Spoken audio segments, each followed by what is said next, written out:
Hello students, welcome to RB maths classes. आज हम पढ़ेंगे मैग्नेटिक फील्ड के बारे में कि जो मैग्नेटिक फील्ड है वो क्या होता है। ठीक है, इससे पहले हम पढ़ चुके हैं कि मैग्नेटिक फील्ड किस तरीके से पैदा होता है, किस मैग्नेट के द्वारा कितना मैग्नेटिक फील्ड पैदा होता है। आज हम पढ़ेंगे कि कितने तरीकों से मैग्नेटिक फील्ड को पैदा किया जाता है। ठीक है, और जो मैग्नेटिक फील्ड है इसके बारे में सबसे पहले किसने कहा था? सबसे पहले जो बताया वो ऑस्टेड ने बताया कि मैग्नेटिक फील्ड होता है। उन्होंने क्या किया, एक्सपेरिमेंट किया। उन्होंने एक बैटरी ली जिसमें करंट को पास किया और करंट पास हुआ और उसके पास एक कंपास नीडल लिया। क्या लिया बच्चों? Compass needle. ठीक है, और जैसे इसमें करंट पास कराया, इस कंपास नीडल में डिफ्लेक्शन पाया। क्या पाया? डिफ्लेक्शन। ठीक है, तो जैसे ही करंट इसमें पास कराया तो इस कंपास नीडल में डिफ्लेक्शन आया। और ये कंपास नीडल डिफ्लेक्शन केवल एक ही टाइम पर करती है जब कोई मैग्नेटिज्म हो। अगर कहीं भी मैग्नेटिक इफेक्ट है तभी ये कंपास नीडल डिफ्लेक्शन करती है। और ये कंपास नीडल डिफ्लेक्शन इसलिए करती है क्योंकि ये इसके अंदर जो नीडल है, सुई है, वो किसकी होती है? मैग्नेट की। और मैग्नेट डिफ्लेक्शन तभी करती है जब कोई दूसरी मैग्नेट हो या कोई मैग्नेटिक इफेक्ट हो। तो इसका मतलब इस वायर की वजह से इसके आसपास क्या पैदा हुआ? मैग्नेटिक इफेक्ट, जिसकी वजह से इसमें क्या हुआ है? डिफ्लेक्शन। तो इससे प्रूफ हो गया, ऑस्टेड ने एक्सपेरिमेंट से प्रूव कर दिया कि कोई भी करंट कैरिंग वायर होता है उसके आसपास मैग्नेटिक फील्ड पैदा होता है। अब हम बात करेंगे जो ये मैग्नेटिक फील्ड पैदा होता है किसी वायर में, वो कितने तरीकों से हो सकता है। तो पहली बात है, स्ट्रेट वायर में पैदा हो सकता है। अगर कोई भी वायर कैसा है? सीधा, स्ट्रेट, इस तरीके से। ठीक है, और उसमें नीचे की तरफ करंट जा रहा हो और ऊपर की तरफ। सेकंड है सर्कुलर लूप। अगर ये लूप जो है, ये जो वायर है, इसी को हम क्या करते हैं? सर्कुलर फॉर्म में बना दें तो उसमें भी मैग्नेटिक फील्ड पैदा हो सकता है। तीसरा है सॉलिनॉइड। क्या है बेटा? सॉलिनॉइड, जिसमें क्या होता है? सॉलिनॉइड कुछ नहीं होता, एक वायर की शेप होती है। ठीक है, इस शेप को क्या कहते हैं? सॉलिनॉइड। मतलब ये वायर कैसा था? स्ट्रेट। ये वायर कैसा था? सर्कुलर। ये वायर कैसा है? सॉलिनॉइड। ये शेप है। इस वायर की शेप जो है वो स्ट्रेट है, इस वायर की शेप जो है वो सर्कुलर है, इस वायर की जो शेप है वो क्या है? सॉलिनॉइड। तो इन तीन तरीकों से मैग्नेटिक फील्ड को जानेंगे कि मैग्नेटिक फील्ड इन तीन तरीकों में किस तरीके से पैदा होता है। ठीक है, तो हम जानते हैं पहले स्ट्रेट वायर के बारे में कि स्ट्रेट वायर में जो मैग्नेटिक फील्ड है वो किस तरीके से पैदा होता है। देखते हैं स्ट्रेट वायर में किस तरीके से पैदा होता है। ये लिया हमने स्ट्रेट वायर में magnetic field due to a straight wire. ये वायर स्ट्रेट लिया। ठीक है, ठीक है, इसमें हमने करंट ऊपर की तरफ पास कराया। तो एक मैक्सवेल जो है, मैक्सवेल, जिन्होंने राइट हैंड थंब रूल दिया, राइट हैंड थंब रूल। ठीक है, ये था राइट हैंड थंब रूल था। एक और रूल दिया है उन्होंने, कॉर्क स्क्रू रूल। ठीक है, पहले हम Maxwell right hand thumb rule को समझते हैं क्या होता है। ठीक है, जैसे Maxwell right hand thumb rule मतलब थंब मतलब अंगूठा, राइट हैंड मतलब राइट हैंड का। अगर राइट हैंड थंब रूल को अगर हम समझें, ठीक है, तो इसमें क्या है कि इस थंब जो है, अगर हम ऐसे मुट्ठी बंद करते हैं थम्स अप की तरह, तो कि ये जो हमारा थंब है वो किस तरफ है? ऊपर की तरफ है। ठीक है, अब इस थंब को अगर ऊपर की तरफ है और हम अगर ऊपर से देखें तो हमारी जो उंगलियों की डायरेक्शन है, ये उंगलियों की जो डायरेक्शन है वो कहीं ना कहीं एंटी क्लॉकवाइज हमें दिखती हैं। कैसी दिखती हैं? Anti clockwise. आप देखो ऊपर से इस अंगूठे को, अगर आप ये करली जो है वो किस तरीके से अंगूठे को देखो, आप देखो ये अंगूठा अप है और ये उंगलियां किस तरीके से जा रही है? Anti clockwise direction. तो मैक्सवेल ने ये बताया, अगर हम अपने राइट हैंड थंब रूल से देखें तो जो उंगलियों की डायरेक्शन है वो किस तरीके से? एंटी क्लॉकवाइज, इस तरीके से। ठीक है, एंटी क्लॉकवाइज। ठीक है, तो लिख सकते हैं कि अगर थंब जो है वो अगर अपवार्ड है, ऊपर की तरफ है, तो थंब किसको रिप्रेजेंट करता है? करंट को। किसको रिप्रेजेंट करता है? करंट को। करंट को रिप्रेजेंट कौन करता है? थंब। और अगर वो अपवार्ड है तो जो मैग्नेटिक फील्ड जो है उसकी डायरेक्शन जो होगी वो होगी एंटी क्लॉकवाइज। कैसी होगी, एंटी क्लॉकवाइज। खुद देख सकते हो आप बच्चों, जैसे इसको अंगूठे को ऊपर किया है मैंने, अब उंगलियों की मैं डायरेक्शन देखना चाहता हूं कि एंटी क्लॉकवाइज कैसे है। ये ऐसे उंगलियां घूम रही हैं देखो, ठीक है, इस तरीके से, और यही चीज को मैं इस तरीके से घुमाऊं तो ये कैसी है, एंटी क्लॉकवाइज। ठीक है, तो मैग्नेटिक फील्ड की क्या है, एंटी क्लॉकवाइज। यही अगर बेटा ये डाउनवर्ड हो जाए, अंगूठा अगर डाउनवर्ड हो जाए, ठीक है, तो ये कैसी हो जाती है, क्लॉकवाइज। कैसी हो जाती है ये, क्लॉकवाइज। तो यहां लिख सकते हैं अपवर्ड में क्या था, थंब अगर अपवर्ड है तो मैग्नेटिक फील्ड एंटी क्लॉकवाइज, अगर थंब डाउनवर्ड है, ठीक है, तो मैग्नेटिक फील्ड जो है वो क्या होगा, मैग्नेटिक फील्ड क्लॉकवाइज। कैसा होगा, क्लॉकवाइज। ठीक है, तो इस तरीके से हमने जाना कि जो मैग्नेटिक फील्ड की जो डायरेक्शन होती है, अगर अपवर्ड है तो एंटी क्लॉकवाइज और डाउनवर्ड है तो क्लॉकवाइज। समझ में आया, ये मैक्सवेल के रूल से समझ में आया। वहीं ये कॉर्कस्क्रू रूल है, ये भी इसी चीज को बताता है। अगर आप ये समझ गए हो तो इसकी कोई जरूरत नहीं है, लेकिन फिर भी इसको मैं बता देता हूं। कॉर्कस्क्रू रूल में ये है कि अगर जैसे हम कोई भी चीज कसते हैं तो वो नीचे की तरफ जाती है और वो डायरेक्शन क्या होती है, क्लॉकवाइज, और खोलते हैं तो एंटी क्लॉकवाइज। तो खोलने पर वो ऊपर जाता है तो एंटी क्लॉकवाइज डायरेक्शन, और कसने पर वो नीचे जाता है तो क्लॉकवाइज। ठीक है, किसी भी चीज को अगर हम टाइट करते हैं, यू टाइट करते हैं, यू टाइट, तो वो क्या है, ये क्लॉकवाइज। टाइट करने पर क्लॉकवाइज और वो नीचे जाता है, और खोलने पर एंटी क्लॉकवाइज। क्लियर। अब ये देखते हैं कि ये वायर जो है, अगर इससे यहां डिस्टेंस पर देखा जाए और यहां डिस्टेंस पे देखा जाए, तो ये बताइए कि मैग्नेटिक फील्ड स्ट्रेंथ इस पॉइंट पर, ए पॉइंट पर ज्यादा होगी कि बी पॉइंट पर? ऑब्वियसली ए पॉइंट पर होगी, कि जितना वायर के पास होगा कोई भी ऑब्जेक्ट तो मैग्नेटिक फील्ड स्ट्रेंथ ज्यादा होगी। तो अगर हम बी सिंबल है मैग्नेटिक फील्ड को रिप्रेजेंट करने के लिए, तो बी जो है वो इनवर्सली प्रोपोर्शनल होता है आर के। आर मतलब distance of a point from the wire. ठीक है, अगर डिस्टेंस ज्यादा है तो वहां मैग्नेटिक फील्ड स्ट्रेंथ कम होगी। अगर डिस्टेंस ज्यादा है तो मैग्नेटिक फील्ड स्ट्रेंथ क्या होगी, कम, और डिस्टेंस कम है तो यहाँ मैग्नेटिक फील्ड क्या होगी, ज्यादा। तो ए पॉइंट पर मैग्नेटिक फील्ड ज्यादा होगी स्ट्रेंथ, बी पॉइंट पर क्या होगी, कम।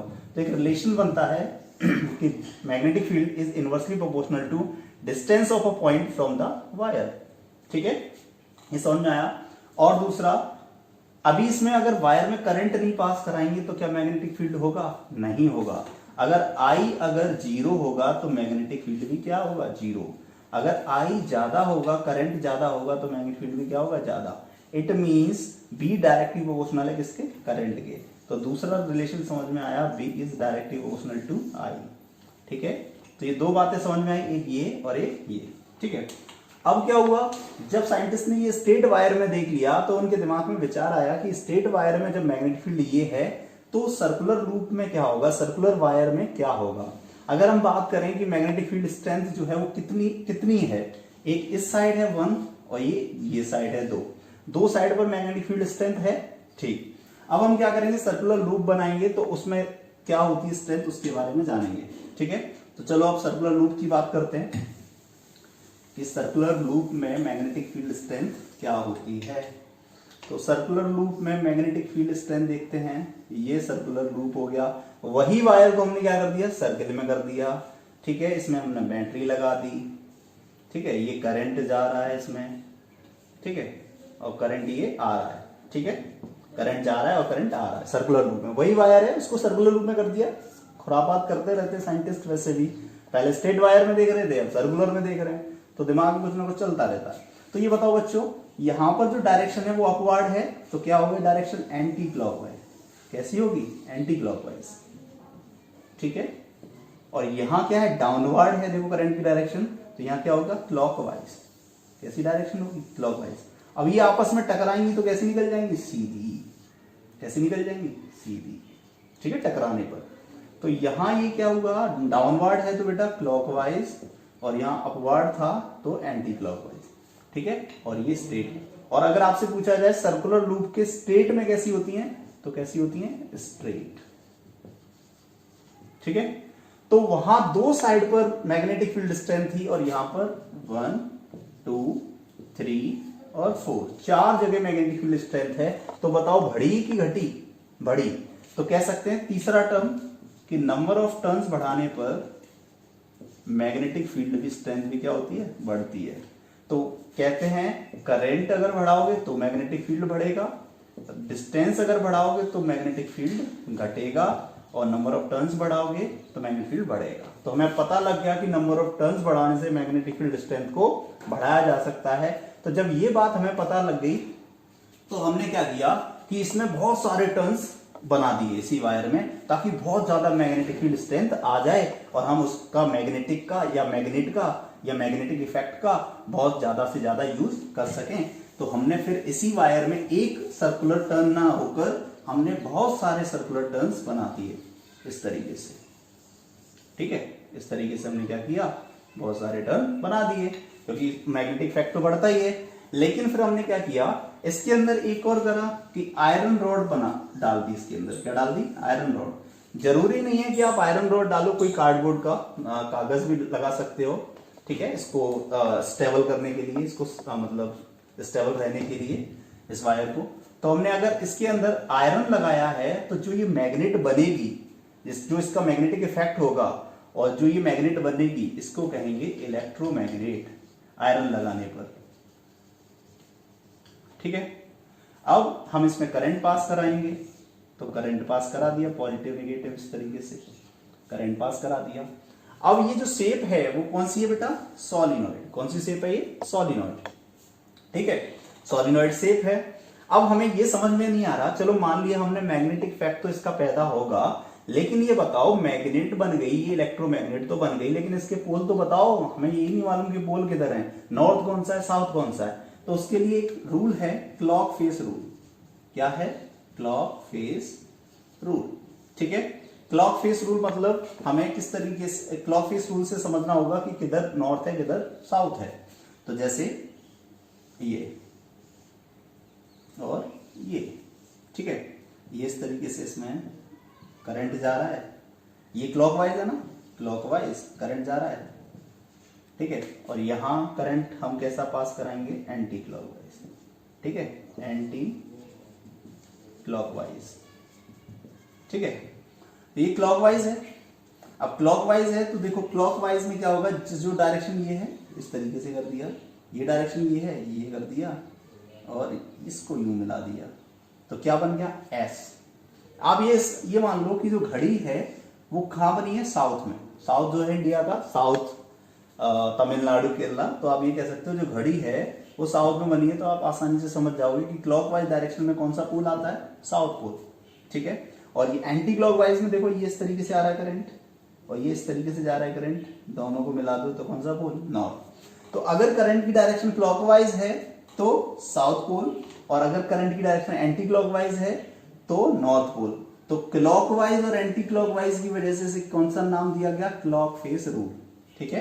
तो यहां से देखते हैं इस वायर, ये वायर करंट जा रहा है और इसके ऊपर लपेटा जा रहा है इस तरीके से, ठीक है। अगर मैं दिखाऊं आपको तो ये इस तरीके से वायर लपेटा हुआ है, और इस तरीके से अगर वायर लपेटा हुआ है तो करंट भी तो इसी तरीके से मूव कर रहा है, और अगर इस तरीके से मूव कर रहा है तो इस डायरेक्शन को क्या कहेंगे, एंटी क्लॉकवाइज डायरेक्शन।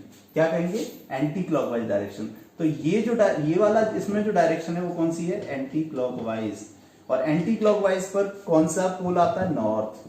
तो ये हो गया नॉर्थ। जब ये नॉर्थ है तो ये क्या होगा, साउथ। जब इधर एंटी क्लॉकवाइज है तो इधर क्या होगी, क्लॉकवाइज। ये देखो इस तरीके से आ रही है यूं, ये क्लॉकवाइज हो गया। ये क्लॉकवाइज है तो कौन सा होगा पोल, साउथ पोल। तो ये साउथ पोल हो गया, ठीक है, ये नॉर्थ पोल हो गया। अब नॉर्थ पोल है तो मैग्नेटिक फील्ड लाइन क्या होंगी, निकलेंगी यहां से, कहां जाएंगी, साउथ पोल को। यहां से भी क्या होंगी, निकलेंगी, और कहां जाएंगी, साउथ पोल को। तो इस तरीके से निकलेंगी और इस तरीके से जाएंगी, ठीक है। तो बन गई ना मैग्नेट, और स्ट्रॉन्ग मैग्नेट होगी ये। और इसकी स्ट्रेंथ जो है वो इधर उधर पोल्स पर ज्यादा होती है, यहां कम होती है। लेकिन अगर अंदर की बात करें, यहां अंदर, तो यहां जो मैग्नेटिक फील्ड होता है वो होता है बेटा यूनिफॉर्म। क्या होता है, यूनिफॉर्म, एक समान होता है, क्योंकि ये सारी पैरेलल होती है। किस तरीके से होती है बेटा, पैरेलल। थोड़ा अंदर दिखा देते हैं आपको, इस तरीके से पैरेलल होती है अंदर। तो मैग्नेटिक फील्ड लाइंस जो है बाहर के साथ साथ अंदर भी होती हैं, ठीक है।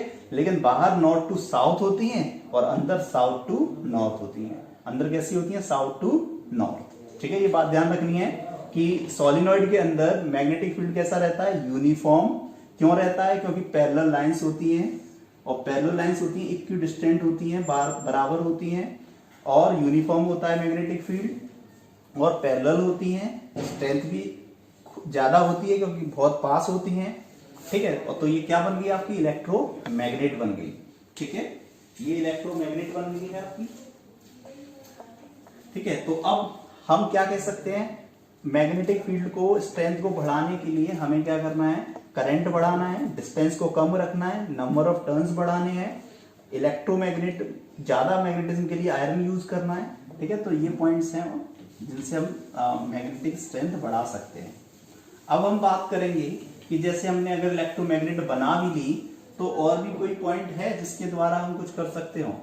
यस, अगर जैसे हमने इलेक्ट्रोमैग्नेट बना ली, ठीक है, ये इस तरीके से थी, ठीक है, और वायर इस तरीके से लपेटे हुए थे, तो नॉर्थ यहाँ था, साउथ यहाँ था, तो यहां से जाने में मैग्नेटिक फील्ड लाइंस को बहुत ज्यादा डिस्टेंस कवर करनी पड़ रही थी, तो मैग्नेटिक फील्ड लाइंस बहुत दूर दूर तक जा रही थी, तो स्ट्रेंथ उतनी नहीं हो पा रही थी। अगर यही हम क्या करें, नॉर्थ और साउथ इस तरीके से करते हैं, यू शेप में करते हैं, नॉर्थ यहाँ और साउथ यहाँ, तो कितनी जल्दी जाएंगी मैग्नेटिक फील्ड लाइन? बहुत जल्दी जाएंगी, और जितनी जल्दी जाएंगी तो स्ट्रेंथ क्या होगी? स्ट्रेंथ बढ़ेगी। तो अगर आपको इंक्रीज करना है स्ट्रेंथ को, तो जो गैप है पोल के बीच में, नॉर्थ पोल और साउथ पोल के बीच में जो गैप है उसको क्या करना होगा? कम करना होगा। तो आपसे ये पूछा जाए कि अगर हम स्ट्रेंथ को बढ़ाना चाहें मैग्नेटिक फील्ड को, तो क्या करें? तो आप ये कहोगे reduce the gap between north pole and south pole. Clear? ठीक है, तो इस तरीके से हम कर सकते हैं। एक इंपॉर्टेंट बात है बेटा कि जो इलेक्ट्रोमैग्नेट होती है, इलेक्ट्रोमैग्नेट वो बनती है आयरन की। किसकी बनती है? आयरन की। और जो परमानेंट मैग्नेट होती है, परमानेंट मैग्नेट, वो बनती है आपकी स्टील की। ठीक है, स्टील की। और इलेक्ट्रोमैग्नेट आपकी आयरन की और परमानेंट मैग्नेट स्टील की। ठीक है, तो अब इलेक्ट्रोमैग्नेट आयरन की जब और इलेक्ट्रोमैग्नेट का मैग्नेटिज्म जो होता है वो क्या होता है? स्ट्रॉन्ग। क्या होता है? स्ट्रॉन्ग। लेकिन इसका मैग्नेटिज्म तभी तक रहता है जब तक कि करंट पास कराते रहो। इसका मैग्नेटिज्म खत्म हो जाता है अगर आपने करंट पास करना बंद कर दिया आयरन में। ठीक है, लेकिन स्टील में ऐसा नहीं होता है।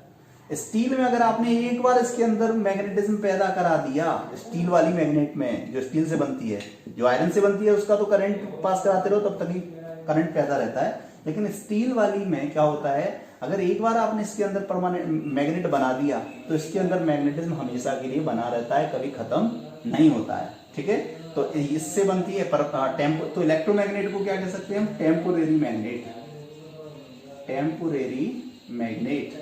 ठीक है, क्योंकि ये टेम्पोरेरी है, जब तक इलेक्ट्रिसिटी पास करते रहो सॉलिनॉइड में तब तक इलेक्ट्रोमैग्नेट है, और जैसे इलेक्ट्रिसिटी बंद कर दोगे तो ये मैग्नेट नहीं है, फिर तो वो बस वो आयरन है, वो वायर है। लेकिन स्टील से जो बनाते हैं, लोहे की जगह स्टील यूज कर लें तो वो परमानेंट मैग्नेट बन जाती है, उसके अंदर मैग्नेटिज्म खत्म नहीं होता है। ठीक है, तो आओ बच्चों अब हम बात करते हैं difference between electromagnet and permanent magnet. कि इलेक्ट्रोमैग्नेट और परमानेंट मैग्नेट में क्या अंतर होता है। ठीक है, तो पहले परमानेंट मैग्नेट को इस तरीके से दिखा देते हैं आपको, जो आप यूज करते हो नॉर्थ साउथ। और इसको इलेक्ट्रोमैग्नेट को, ये लोहा है, आयरन, आयरन। ठीक है, इसमें हमने ये करंट इस तरीके से पास कराया, पॉजिटिव नेगेटिव, ये करंट जा रहा है। ठीक है, ये इलेक्ट्रोमैग्नेट है, ये परमानेंट। तो इसमें इलेक्ट्रिसिटी अगर हम ऑफ कर दें, अगर ये ऑफ कर दें हम, तो ये क्या हो जाएगी? टेम्पोरेरी मैग्नेट हो जाएगी, क्योंकि इसके अंदर मैग्नेटिज्म खत्म हो जाएगा। लेकिन ये परमानेंट है, और दूसरा नाम बार मैग्नेट कह देते हैं इसको। ठीक है, इसके अलावा अगर हम बात करें, इसका मैग्नेटिज्म स्ट्रॉन्ग होता है, इसका वीक होता है। इसके अलावा अगर हम बात करें, इसकी स्ट्रेंथ हम कम ज्यादा कर सकते हैं, तो स्ट्रेंथ कैन बी इंक्रीज्ड। ठीक है, स्ट्रेंथ कैन बी इंक्रीज्ड और डिक्रीज, बढ़ा भी सकते हैं और घटा भी सकते हैं, लेकिन इसकी स्ट्रेंथ नहीं बढ़ा सकते ना घटा सकते, ये जो है उतनी रहती है इसकी स्ट्रेंथ। इसके हम can change its polarity. Polarity means poles बदल सकते हैं, जैसे नॉर्थ साउथ है ना, यहाँ एंटी क्लॉकवाइज था इसलिए नॉर्थ था, यहाँ क्लॉकवाइज था इसलिए साउथ था। हम वायर को उल्टा लपेट दें, इधर एंटी क्लॉकवाइज की जगह अगर हम क्लॉकवाइज लपेट देंगे वायर को तो यहाँ कौन सा हो जाएगा, साउथ, और यहाँ एंटी क्लॉकवाइज होगा तो नॉर्थ। तो पोल्स को चेंज कर सकते हैं, जरूरी नहीं है टर्न्स को हम चेंज करें, हम ये हाँ टर्मिनल को चेंज कर सकते हैं। यहाँ पॉजिटिव कर दिया या नेगेटिव तो करंट इस तरफ से जाएगा तो अलग हो जाएंगे पोल्स। तो पोल्स को हम चेंज कर सकते हैं बाई चेंजिंग इट्स टर्मिनल, ठीक है। और स्ट्रेंथ को घटा बढ़ा सकते हैं। और हम क्या कर सकते हैं, ये किसकी बनी होती है, आयरन की, और ये स्टील की। तो ये डिफरेंस है किसके बीच में, इलेक्ट्रोमैग्नेट और परमानेंट मैग्नेट में। हमने अब बात कर ली कि मैग्नेटिक फील्ड जो है वो स्ट्रेट वायर, सॉलिनॉइड और सर्कुलर लूप में पैदा कर सकते हैं। लेकिन अब हम बात करेंगे कि अगर हमने जो मैग्नेटिक इफेक्ट पैदा किया है, ठीक है, मैग्नेटिक इफेक्ट किसी वायर में पैदा किया है, उसको मैग्नेटिक फील्ड के अंदर रख देंगे तो क्या होगा।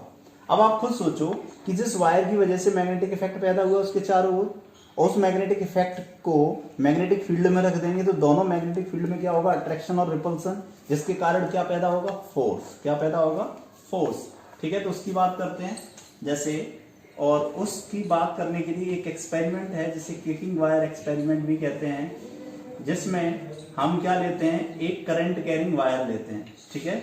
जैसे यहाँ लटका देते हैं वायर को और यहाँ बैटरी लगा देते हैं पॉजिटिव नेगेटिव, और ये वायर जो है इसमें है डिप है, यहाँ कौन सा पोल है, नॉर्थ पोल, और यहाँ कौन सा पोल है, साउथ पोल, ठीक है। ये वायर जो है इस तरीके से जोड़ दिया, इसमें ये नेगेटिव ये पॉजिटिव, करंट इस तरीके से आ रहा है, और ये देखो वायर अलग अलग है ना, ठीक। अब वायर अलग अलग हैं लेकिन इसमें हमने क्या ले लिया, मरकरी। क्या ले लिया बेटा, mercury. Mercury is a good conductor. तो अब जैसे ही इसमें करंट जाएगा, इसमें आयंस की मदद से करंट इसमें भी फ्लो होगा, क्योंकि अभी इसमें कनेक्ट है ना वायर, तो सर्किट कंप्लीट हो गया, करंट पास हो रहा है, ठीक है। सर्किट पूरा कंप्लीट है और करंट पास हो रहा है।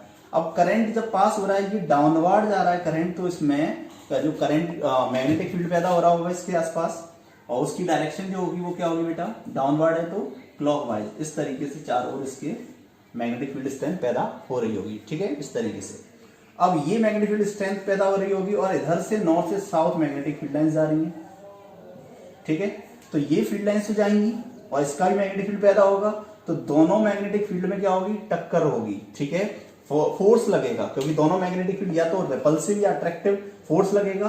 अब इस फोर्स की वजह से ये वायर जो है इससे जुड़ा तो है नहीं है, इसमें फोर्स लगेगा इस वायर पर, और ये वायर किधर जाएगा, किस डायरेक्शन में मूव करेगा, क्योंकि लटक रहा है वायर, डिप है, बस इस तरीके से निकल भी सकता है क्योंकि कटा हुआ है, इससे जुड़ा नहीं है, लिक्विड में डला हुआ है, ये मरकरी लिक्विड है, इसमें पड़ा हुआ है, निकल भी सकता है वायर। तो ये किस डायरेक्शन में मूव करेगा, ठीक है, ये किस डायरेक्शन में मूव करेगा, इसको हम समझेंगे किससे, फ्लेमिंग के रूल से। फ्लेमिंग ने जो रूल दिया वो लेफ्ट हैंड रूल दिया। क्या दिया बेटा, left hand rule. Fleming's left hand rule, left hand rule, left hand rule, ये ठीक है। अब ये रूल क्या था, इन्होंने ये कहा कि if we hold our four finger, central finger and thumb, इन्होंने जो रूल दिया, इन्होंने क्या कहा, if we hold our four finger, center finger and thumb in such a way that thumb represent, thumb जो थंब होता है, thumb represent the direction of motion. जो थंब जो है वो डायरेक्शन किसको रिप्रेजेंट करेगा, फोर्स को, फोर्स कह सकते हैं, फोर्स को, ठीक है। और फोर फिंगर जो रिप्रेजेंट करती है, फोर फिंगर वो करती है फोर मैग्नेटिक फील्ड को, किसको बेटा, मैग्नेटिक फील्ड को, ठीक है। और सेंट्रल फिंगर जो है, सेंट्रल फिंगर वो करेगी करंट को, ठीक है, किसको करेगी, करंट को, ठीक है, इस तरीके से। या आप ऐसे कर सकते हो, F फॉर फादर, मदर और C फॉर चाइल्ड, ठीक है, फादर मदर और चाइल्ड, फादर मदर और चाइल्ड, इस तरीके से। फादर सबसे बड़े, फिर मदर, फिर चाइल्ड, तो फोर्स, मैग्नेटिक फील्ड और करंट। तो इस तरीके से अब इसको एक बार डिफाइन कर देता हूं मैं एक बार, कि फ्लेमिंग जो रूल दिया, उन्होंने ये कहा, if we hold our four finger, center finger and thumb in such a way that thumb represent the direction of force, four finger represent the direction of magnetic field and center finger represent the direction of current. ठीक है, अब इस graph को किस तरह इसी को बनाते हैं। ठीक है, तो इसमें डायरेक्शन ऑफ करंट क्या है बेटा, डाउनवर्ड। क्या है बेटा, डाउनवर्ड। ठीक है, अब खुद सोचो, चार डायरेक्शन होती हैं, एक इधर ईस्ट, इधर क्या होती है वेस्ट, ठीक है, और ये होता है अपवर्ड, ठीक है, ये होता है बेटा डाउनवर्ड, ठीक है, ये ईस्ट, ये वेस्ट, ये डाउनवर्ड और ये अपवर्ड। इधर क्या होगा साउथ और उधर क्या होगा नॉर्थ, तो इधर है साउथ उधर नॉर्थ। ठीक है, साउथ इधर है जो दिखा नहीं सकते इसको। ठीक है, अब बात करते हैं कि डायरेक्शन ऑफ करंट क्या है, डाउनवर्ड। ठीक है, तो ये है करंट की डायरेक्शन। ठीक है, और मैग्नेटिक फील्ड की डायरेक्शन है ईस्ट में, किसकी तरफ, नॉर्थ से साउथ, मतलब इधर ईस्ट ही तो है, ये ईस्ट और ये डाउनवर्ड, तो ईस्ट में है। कौन है ये, मैग्नेटिक फील्ड। तो अब हमें ये देखना है कि जो करंट की डायरेक्शन है वो किस तरफ होगी। ठीक है, तो अपना फ्लेमिंग लेफ्ट हैंड रूल ने लेफ्ट हैंड के अकॉर्डिंग बताया कि अगर हम इसको म्यूचुअली परपेंडिकुलर एक दूसरे को करेंगे तो क्या होगा कि जो थंब है वो मैग्नेटिक फील्ड को, ठीक है, अब इसके अकॉर्डिंग देखते हैं कि ईस्ट जो है वो इस तरफ है और मैग्नेटिक फील्ड जो है वही है। ठीक है, करंट की डायरेक्शन देखो डाउनवर्ड है। ठीक है, तो अब थंब की डायरेक्शन हमको देखनी है। ठीक है, थंब जो है वो इस तरफ है, मतलब इस तरफ के अकॉर्डिंग देखेंगे तो क्या है साउथ, क्या है साउथ। तो इस चीज को हम यू इस तरीके से खींचेंगे ये। ठीक है, तो लेकिन दिखाने के लिए क्या कह देंगे ये। ठीक है, तो ये हो गया फोर्स, क्या हो गया फोर्स, किस डायरेक्शन में, साउथ। ठीक है, तो ये जो वायर लटक रहा है ये इस तरीके से आएगा। ठीक है, तो इस तरीके से दिखाने के लिए ये हम क्या दिखाएंगे, साउथ। ठीक है, तो इस तरीके से हम बता सकते हैं कि जो डायरेक्शन ऑफ करंट है वो किस तरीके से होती है। तो फ्लेमिंग लेफ्ट हैंड रूल ने बताया कि कोई भी वायर में जो किक लगता है, फोर्स लगता है, जब उसको मैग्नेटिक फील्ड के अंदर रखा जाता है तो वो किधर लगता है, साउथ की तरफ। अगर ऐसे, ठीक है, अब आप कोई भी क्वेश्चन पूछा जाए आपसे, कुछ भी पूछा जाए आप क्वेश्चन कर सकते हो आराम से। आपसे पूछा जाए कि मैग्नेटिक फील्ड की डायरेक्शन अगर वेस्ट में है तो इस तरफ कर लीजिए, करंट डाउनवर्ड है, देखो इस तरीके से, जैसे मैग्नेटिक फील्ड आपसे कहा जाए ऊपर है, ये ऊपर है तो ऊपर है, करंट की डायरेक्शन कहा जाए ईस्ट में है तो ईस्ट में है, तो ये बताइए फोर्स कहाँ होगा, तो ये साउथ में है। ठीक है, इस तरीके से तो आप इससे आप निकाल सकते हो आराम से ये। लेकिन यहाँ क्या है बेटा, करंट की डायरेक्शन डाउनवर्ड है ये। ठीक है, तो ये साउथ में हो गया ये। ठीक है, और इस तरीके से आप कर सकते हो। ठीक है, अब इसी रूल के अकॉर्डिंग हम क्या समझेंगे कि मोटर कैसे काम करती है। मोटर का जो रोटेशन है वो इसी रूल के अकॉर्डिंग हम समझेंगे। ठीक है, तो मोटर की बात करते हैं बच्चों कि मोटर क्या है, कैसे काम करती है, मोटर पर फोर्स लगता है इसी तरीके से। चलो मोटर बनाते हैं। मोटर क्या है, लाइट आ जाती है तो चल जाती है, तो लाइट को क्या कहते हैं, इलेक्ट्रिक एनर्जी। ठीक है, और कन्वर्ट हो जाती है किसमें, मैकेनिकल एनर्जी में, मैकेनिकल एनर्जी। ठीक है, ये तो हो गया, मतलब what is electric motor, conversion of electric energy into mechanical energy is called electric motor. ठीक है, मोटर की बात कर लेते बेटा। ठीक है, मोटर, ठीक है, मोटर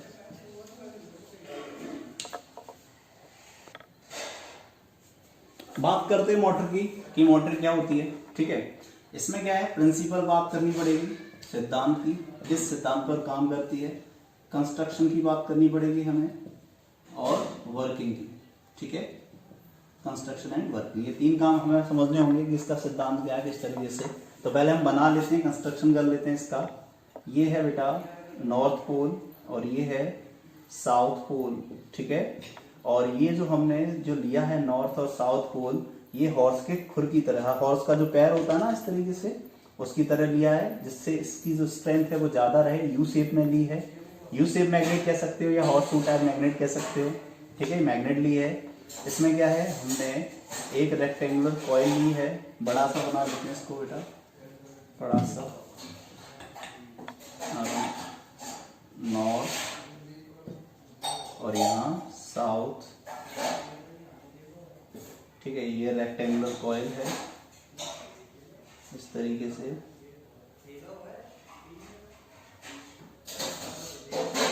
इस तरीके से रेक्टेंगुलर कॉइल है।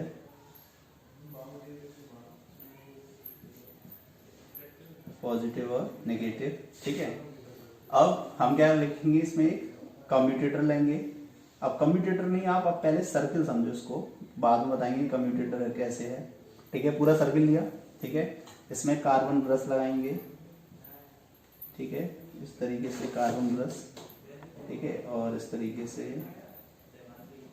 ये वायर। अब ये बहुत सारे क्वेश्चन आ रहे होंगे, ये सर्किल क्या है, ये कार्बन ब्रश क्यों लगाए हैं, ठीक है, रेक्टेंगुलर कॉइल क्यों ली है, rectangular coil A B C और D, ठीक है। ये आपका ये जो कार्बन ब्रश है इसको X1 ले लिया, इसको X2 ले लिया, ये आपकी बैटरी है, सभी जानते हैं, ठीक है। चलो स्विच भी लगा देते हैं बेटा, अभी ऑन नहीं है, ठीक है। ये जो पूरा सर्किल लिया है, ठीक है, ये एक पूरी रिंग है, पूरे सर्किल को क्या कहते हैं, रिंग, जो गोल गोल होती है। अब रिंग को हम क्या लेंगे, कटा हुआ स्प्लिट रिंग लेंगे। स्प्लिट रिंग का मतलब होता है टूटी हुई रिंग, ये स्प्लिट रिंग है बेटा, क्या है, स्प्लिट रिंग, ठीक है। इसको आप कोई भी नाम दे दो, Y1 इधर और Y2 ये, तो दो स्प्लिट रिंग हैं, और इस दोनों स्प्लिट रिंग को हम कहते हैं कम्यूटेटर, कम्यूटेटर, ठीक है, कम्यूटेटर कहते हैं इसको। अब ये बात करेंगे बच्चे कुछ कि कम्यूटेटर लिया क्यों हमने, ठीक है, पूरी रिंग क्यों नहीं ली, ठीक है। तो चलो पहले पूरी रिंग ले लेते हैं, ठीक है। तो पूरी रिंग से क्या होगा, ठीक है, हमने यहां से करंट पास कराया, ठीक है, कार्बन ब्रश से करंट गया, और करंट यहां से होकर यहां गया, और यहां यहीं घूम रहा है, ऊपर करंट जा ही नहीं रहा है। ऊपर जब तक करंट नहीं जाएगा तो फोर्स ही नहीं लगेगा इस कॉइल पर, तो कॉइल घूमेगी नहीं। तो ऊपर करंट भेजने के लिए यहां पर काटना पड़ेगा। अब देखो करंट कहां जाएगा, पूरा ऊपर जाएगा इस तरीके से, और ऐसे नीचे आएगा और इस तरीके से। तो अब करंट ऊपर भी जा रहा है ना, करंट ऊपर पहुंचाने के लिए हमें इसको काटना पड़ा, ठीक है। और भी इसके काम है, अभी इसको समझ लो, करंट ऊपर जाएगा, ठीक है, और भी काम है इसके, ठीक है। अब बात करते हैं, ये हमने ब्रश जो लगाए हुए हैं, carbon brush X1 X2 carbon brush, ये क्यों लिए, कार्बन ब्रश, ठीक है, कार्बन के ब्रश। ये बेटा कार्बन के ब्रश इसलिए लिए क्योंकि ये जो रिंग है जो घूमती है, उसमें अगर हम सीधे वायर लगा देंगे, ये वायर उसमें लगा देंगे, तो वायर भी उस रिंग के साथ घूमेंगे, और वायर भी अगर रिंग के साथ घूमेंगे तो बैटरी को भी ले जाएंगे, यहां से सब उठ के चला जाएगा, कि घूम जाएंगे तो उसमें ट्विस्ट हो जाएंगे, मुड़ जाएंगे उसमें, ठीक है, ऐसे। तो ये वायर सीधे इसमें नहीं कनेक्ट करे, समझ में आया। अगर इसमें सीधे कनेक्ट कर देते तो ये वायर भी चले जाते उसके साथ। तो इस कार्बन ब्रश का यूज किया इन दोनों को, ताकि इसका जो करंट आ रहा है, इलेक्ट्रॉन्स को ये छिड़कते रहें, किस पर, इस स्प्लिट रिंग पर, ठीक है। तो यहाँ से करंट जो आया वो इन कार्बन ब्रश में गया, और कार्बन ब्रश ने इस पे क्या कर दिया, छिड़क दिया, और ऊपर चला गया, ठीक है। वैसे तार ट्विस्ट हो जाते, ठीक है, अंदर, ठीक। अब इस तरीके से करंट गया, ठीक है।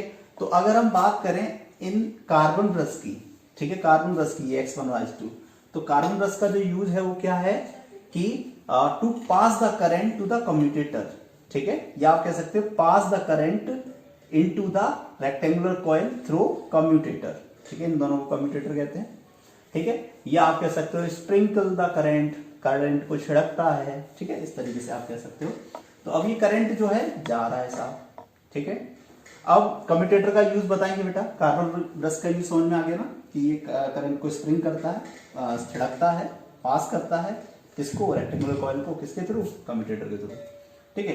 अब करंट साहब ऊपर जा रहा है, तो करंट बताओ बच्चों ऊपर जाता है। अब ये ऊपर नहीं जा रहा है, मोटर ऐसे थोड़ी होती है, मोटर जो घूमती है वो ऐसे थोड़ी घूमती है, ऐसे घूमती है, ठीक है, मोटर रखी होती है तो ऐसे घूमती है।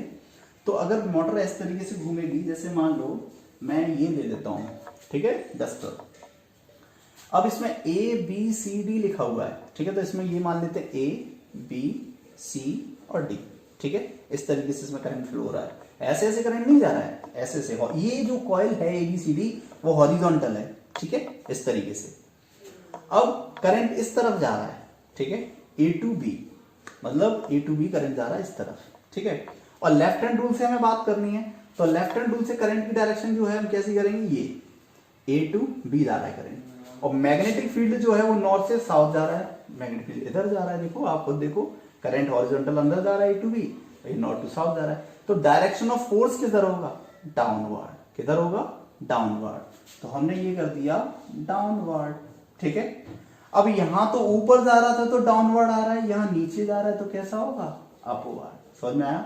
नहीं तो करके देख लेते हैं। देखो करंट की डायरेक्शन कहाँ है, डाउनवर्ड, और मैग्नेटिक फील्ड की डायरेक्शन कहाँ है, करंट की डायरेक्शन डाउनवर्ड नहीं बेटा, ये C2D, मतलब C2D आपकी तरफ, ठीक है, C2D, इस तरीके से करंट की डायरेक्शन।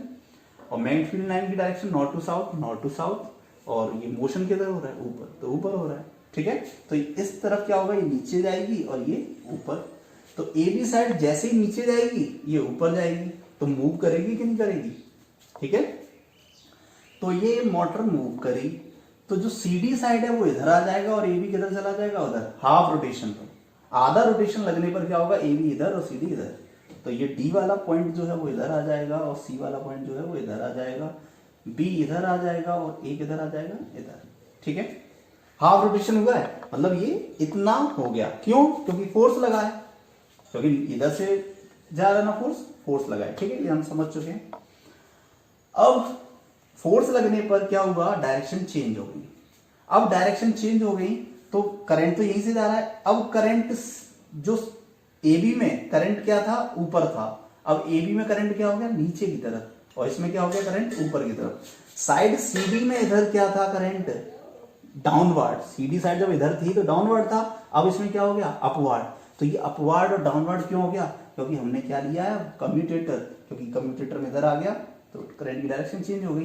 तो कम्यूटेटर का रोल होता है to reverse the direction of current, current की डायरेक्शन को रिवर्स करना किसका काम होता है, कम्यूटेटर का। तो कम्यूटेटर कटा हुआ है, ठीक है, तो इधर था तो ये इधर आ गया, समझ रहे हो ना, ये इधर आ गया, ठीक है। अब हम बात करते हैं करंट डायरेक्शन, मोटर अब इधर आ गई, फिर ये करंट जाएगा, फिर इस पे फोर्स लगेगा डाउनवर्ड, तो इस तरीके से मोटर घूमती रहेगी। अब कुछ बच्चों के दिमाग में ये आ रहा होगा, ये कटा हुआ है सर और ये घूमता भी है, तो कभी कभार ऐसा भी तो हो सकता है कि ये कटा हुआ पार्ट जब है इस तरीके से आ जाए ऐसे, तो यहां से जो छिड़का जाए करंट ये, तो मोटर घूमे ही नहीं। वेरी गुड, सही आया। किस टाइम तो उसको रुकना चाहिए, हाँ, लेकिन जब वो मोटर घूमने लगती है, मोमेंटम में आ जाती है, तो थोड़ी देर इस पर चार्ज छिड़का नहीं जाता तो उससे कोई फर्क नहीं पड़ता। वो मोमेंटम में होती है तो उस पर चार्ज छिड़क, जैसे ही ये मोमेंटम खत्म होता है फिर ये जैसे ही यहां आ जाती है इस तरीके से, तो उस पर चार्ज छिड़कना स्टार्ट हो जाता है और इस तरीके से चलने लगता है, ठीक है, ठीक है ना। इस तरह मोमेंटम आ जाता है तो घूम के कभी तो आएगी, वैसे चार्ज छिड़का जाएगा, फोर्स लगेगा और इस तरीके से मोटर घूमने लगती है। तो यही बेटा जो मैं बता रहा था, ये सारा क्या चल रहा था, इसका कंस्ट्रक्शन, क्या चल रहा था, कंस्ट्रक्शन, ठीक है। तो वर्किंग की बात करते हैं, वर्किंग क्या है, ये सारा कुछ कंस्ट्रक्शन था।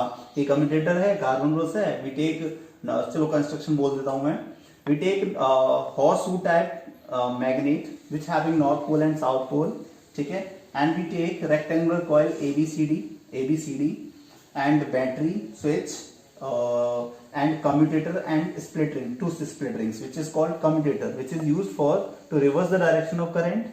और कार्बन रस का क्या रोल है, to pass the current to the coil, rectangular coil via commutator, ठीक है। एक सारा कंस्ट्रक्शन हो गया।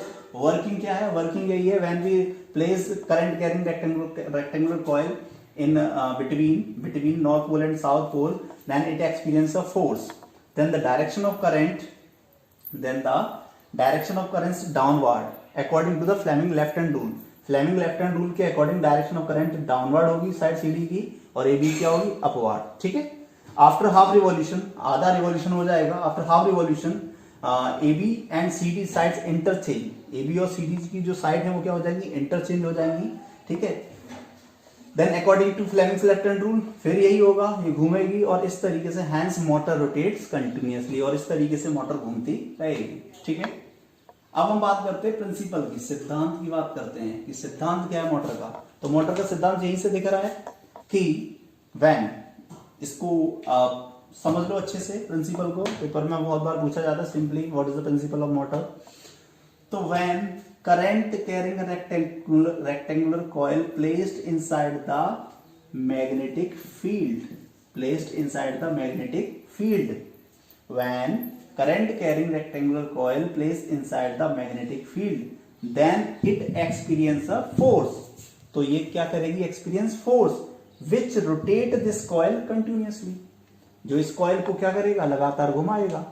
फिर सुन लो एक बात कि when current carrying coil place inside the magnetic field it experience a force which rotate this coil continuously. ठीक है, इस तरीके से ये मोटर है जो ये घूम रही थी। ये जो इसके ऊपर वायर था वो कॉपर का था, ठीक है, इंसुलेटेड था, ठीक है, और ये बीच में साफ्ट होती है, ठीक है, दिखती नहीं है पर इस पर घूमती है, ये एंटी क्लॉकवाइज घूमती है। ठीक है, तो इस तरीके से ये पूरी आपकी मोटर है। ठीक है।